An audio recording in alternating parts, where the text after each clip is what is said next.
No dye is injected in the calcium score. You just get under the scanner, does just a prelim screening of your heart. Okay. If you don't have any calcium, he won't even go to the next step, which is the angiogram. Okay. Because there is no calcium anywhere over there. So you want.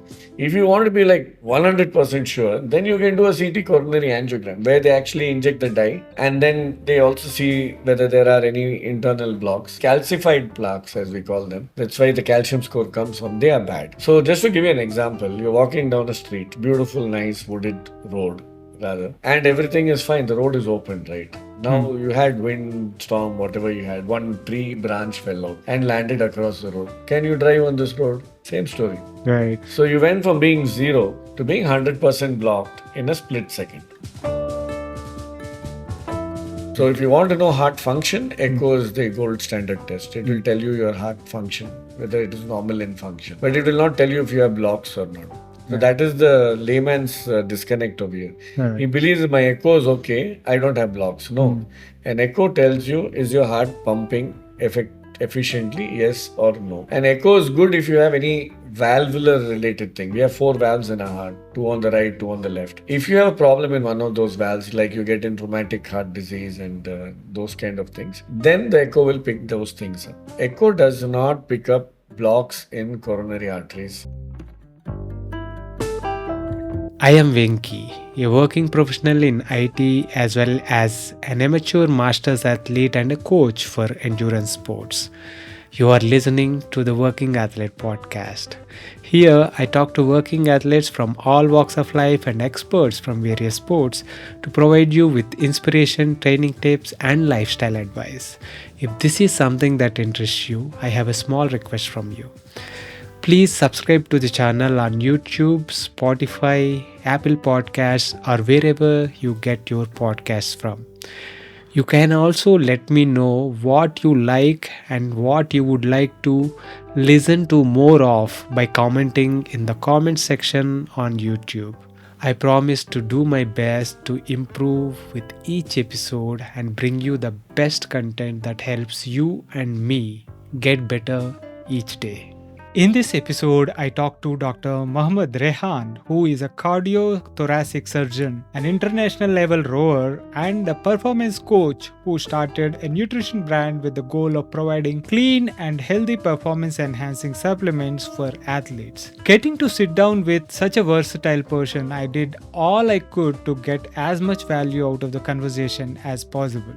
I have broken down our conversation into 2 parts. In the previous episode, I have shared his insights into nutrition side of things. We talked about the importance of nutrition for general well-being and performance. If you haven't already listened to it, I highly recommend you do that. In this episode, we talked about the alarming trend of cardiac-related fatalities in the athletic community and what precautions we can take to screen, detect and take necessary corrective actions for cardiac issues. He shares what tests tell us what is cardiac arrest, what is a heart attack, what is arterial calcification, and what do we need to do if we detect that condition in us. It was a really insightful conversation from an expert with vast experience in the field. I hope you take this conversation seriously and do all you can to take care of your heart. This episode is brought to you by The Bike Affair. If you are in search of a one-stop destination that caters to all your cycling needs,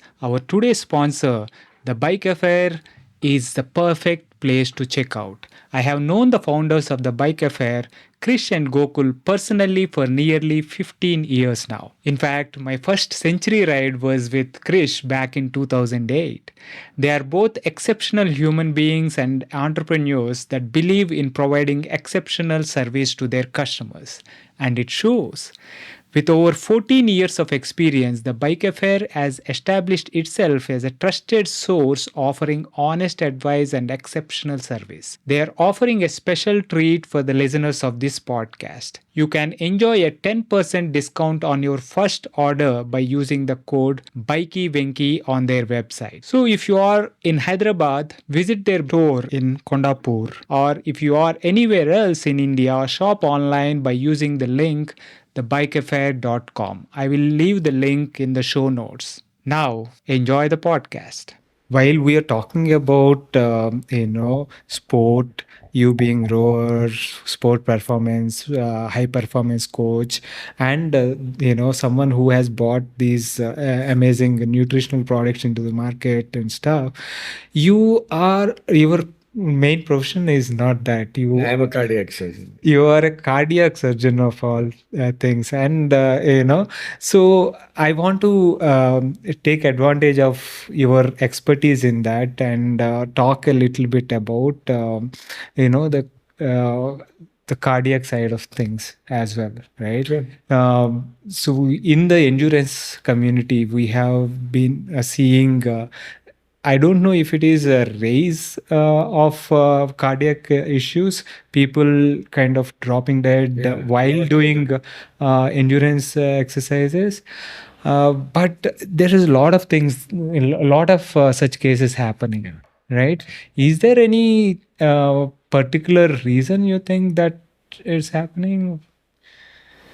So sudden death, we are seeing a lot, Hmm. and we are seeing a lot of it definitely post this COVID sequelae. How much can we link to COVID is a big question mark. There is no scientific evidence that drives us there, but be very honest, is that the subset of patients that we see now coming to us and the shape that they come to us is pretty bad. And compared to what we saw pre-COVID, there's a dramatic difference. There's no question about it. So there has to be some role because almost all of us have gone through some form of COVID, whether the first wave, the second wave, or the third wave, but some exposures have happened. And we don't know what the long-term sequelae of those things are.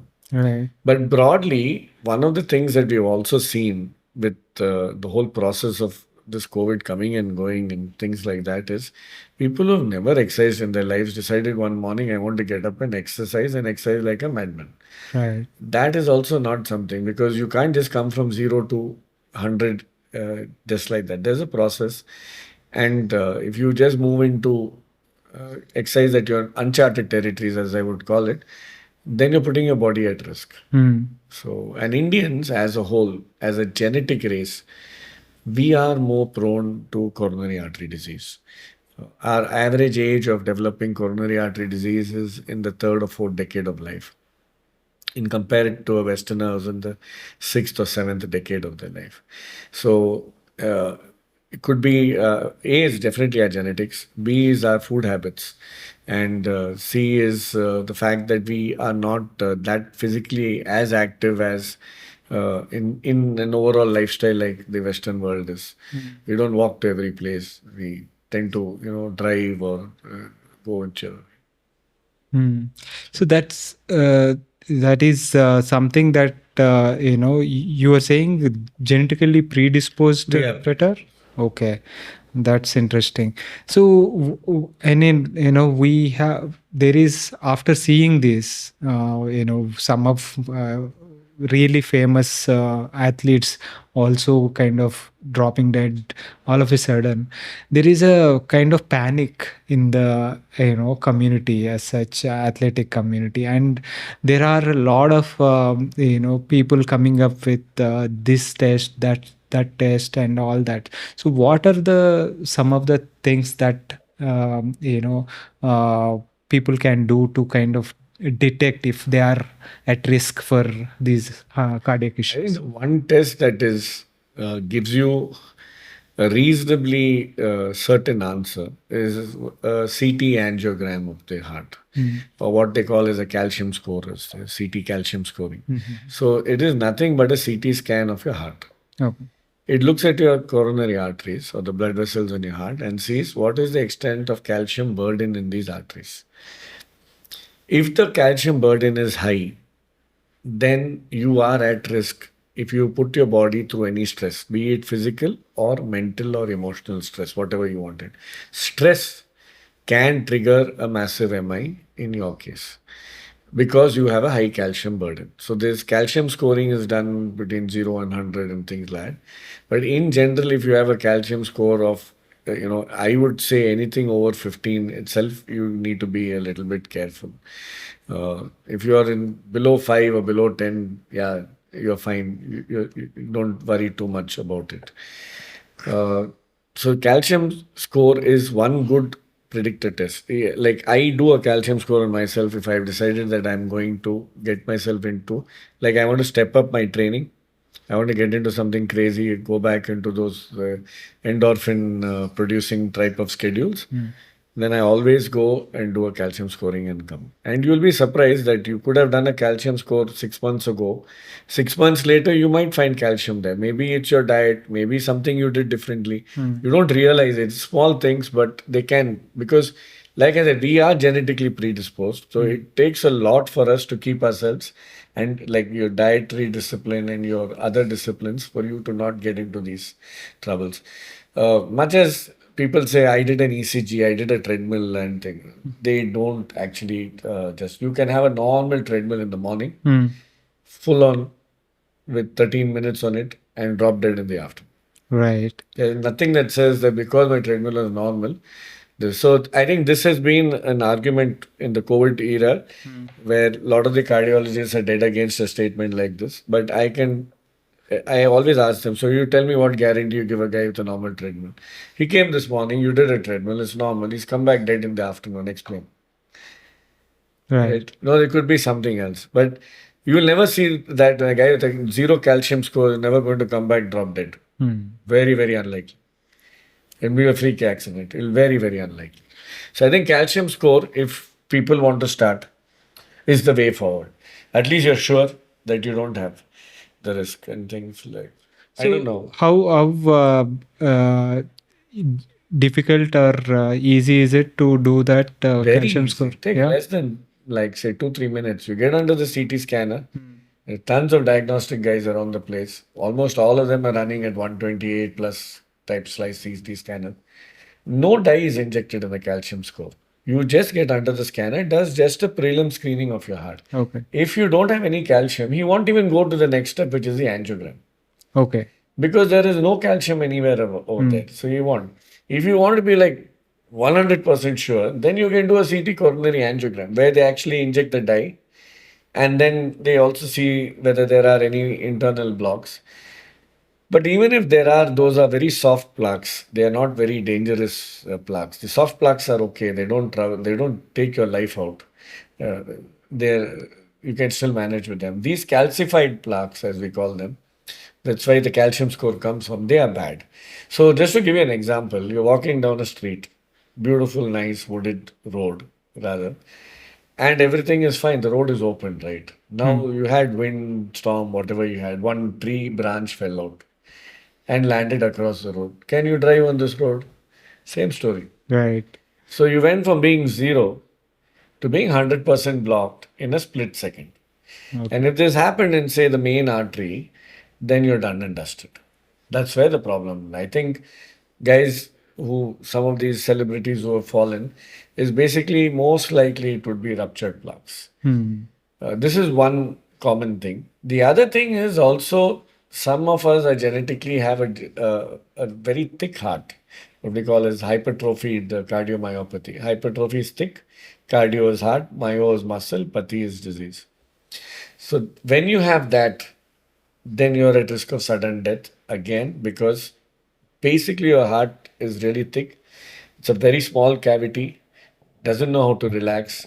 And then if you stress this heart, it can just kind of freeze itself. It goes into a rhythm disturbance and it can freeze itself.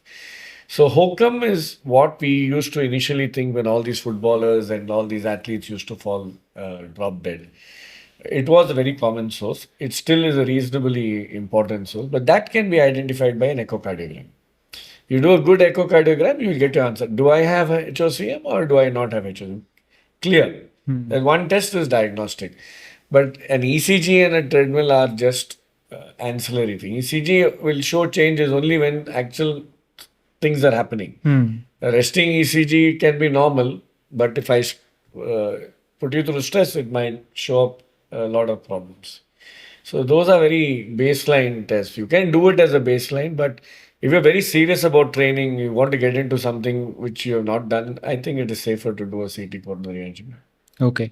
So is it, I mean, how safe is it? Is it like any radiation or There anything? is radiation, but not Okay. much. You're not going through radiation every day or things Right. like. Not for pregnant women and things like that, but Mm. everyone else can go through it. It's not too bad. Not Okay. much of radiation. Right. Just to be sure for Yeah, people at with least a. annually once. Nothing wrong with it. Okay. Doesn't hurt. Right. And does it, is it an expensive thing or how is that? CT calcium, I think a CT coronary angiogram must be in the range of ranges between 7 and 10K in most Okay. places. And the first one you said CT Calcium scan. score is the same. The difference is, I think, only when they use the dye, they charge you for the dye. That's hardly Okay. 1,000 rupees. All right. Okay. Excellent. So if the CT score is like, I some of the listeners actually shared the questions. So I'm just asking if CT score is 4 zeros enough to take up an endurance activity. I think you If the kind of. CT calcium scoring is 0, you can definitely take up. It means you don't have any calcific plaques. Right.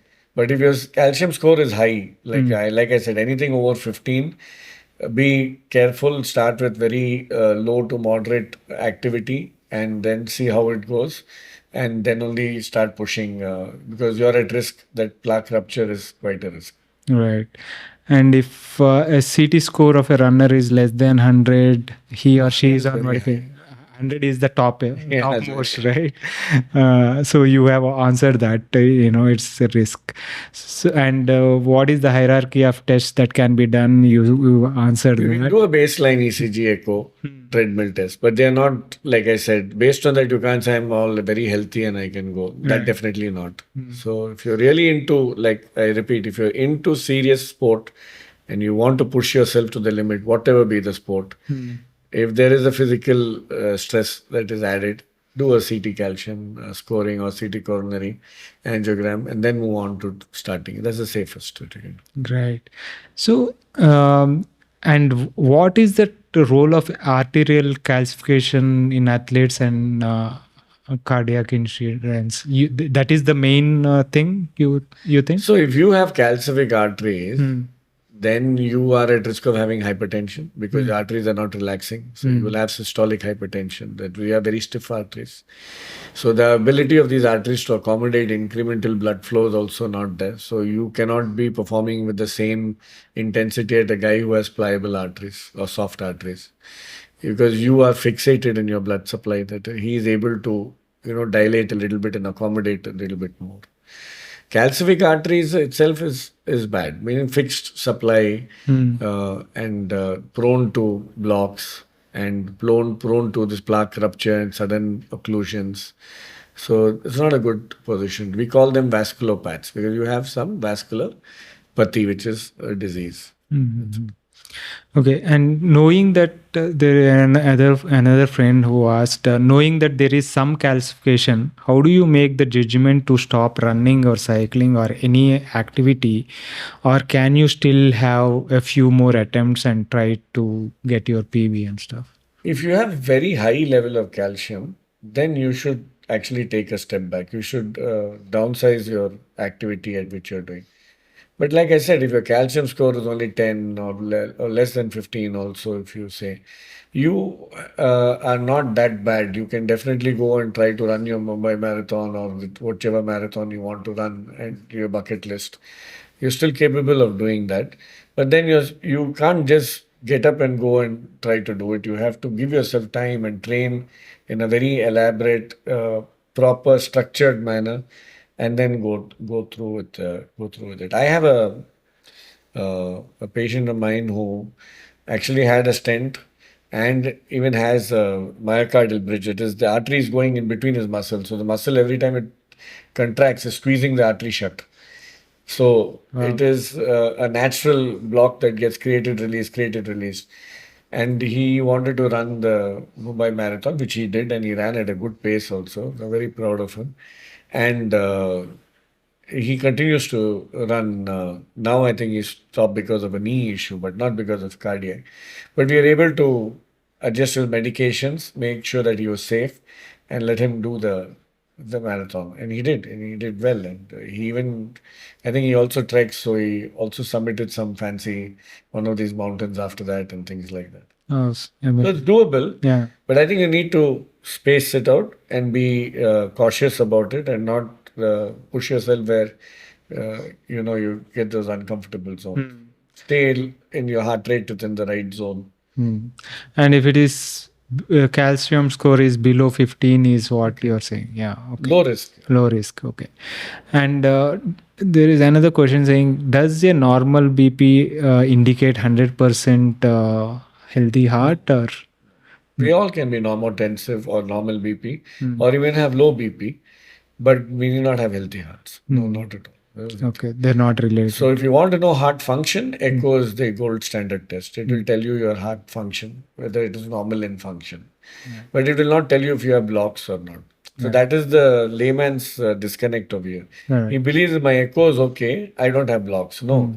An echo tells you, is your heart pumping efficiently, yes or no? Is there any abnormality in any particular area? Is it not squeezing as well as the other? Suggesting that you could have some blocks, then the echo will tell you. When do you get that? After the attack has happened to you. You would have had a silent attack, and this was the result of that. So you're seeing after the damage is done. And echo is good if you have any valvular related thing. We have 4 valves in our heart, 2 on the right, 2 on the left. If you have a problem in one of those valves, like you get in rheumatic heart disease and those kind of things, then the echo will pick those things up. Echo does not pick up blocks in coronary arteries at this point. Right. Okay. So, but this is something that I'm also a bit confused. What is the difference between a heart attack and a cardiac arrest? The worst form of heart attack is when the heart stops, and that is a cardiac arrest. The heart has actually come to a standstill. You need to do CPR and you have to get this heart back. You can have a cardiac arrest due to either an electrical disturbance or due to a massive main coronary artery being blocked and have a massive heart attack leading to the lack of blood supply and the muscle line. One of the two. But either way, you need CPR, you need to, really push hard and recover this heart back. But you and me can have heart attacks without even knowing, silent attacks where small, minor ones. And we wouldn't know about it till we actually go to an ECG which shows that this attack has happened. Or, we get short of breaths suddenly or we get fatigued suddenly, which was not happening earlier. Those small attacks can happen. So a heart attack, so you have angina, which is just chest pain, no damage to muscle. Then attack because of some block, something, which can be minor, which falls under heart attacks, mild or moderate. When it becomes severe and it stops the heart, then it's called a cardiac arrest. Okay. Okay. That is very helpful. All right, Doc, this has been really, really helpful. I mean, lot of issues you have kind of cleared up. Really thankful for taking the time and sharing your knowledge with us. My pleasure. Thank you so much. Thank you. That was my conversation with Dr. Rehan. I hope you enjoyed that. If you are enjoying these podcasts and are finding them useful, please consider supporting the podcast by subscribing to it on YouTube as well as on your favorite podcasting app. It really helps. Thanks again for your continuous support. See you next week with another guest.